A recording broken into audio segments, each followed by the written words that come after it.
Hello guys, in today's video I will be showing you how to fix a Tinder photo quality problem. So the answer is easy. Just go to the settings and then scroll down to the apps section and then go to the search and search Tinder,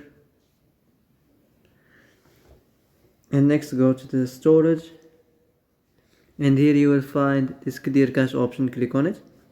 Now you can go check it if it worked, and if it didn't you can try to restart your phone or turn the Wi-Fi off and on, or the Bluetooth or the airplane mode. Also, you can try to clear data, but be careful. If you clear data, all the Tinder's data will be deleted. This includes all files, the settings, the accounts, the databases, etc. So be careful if you want to clear your data. Well, that's it for today's video. I hope this is the answer you've been looking for.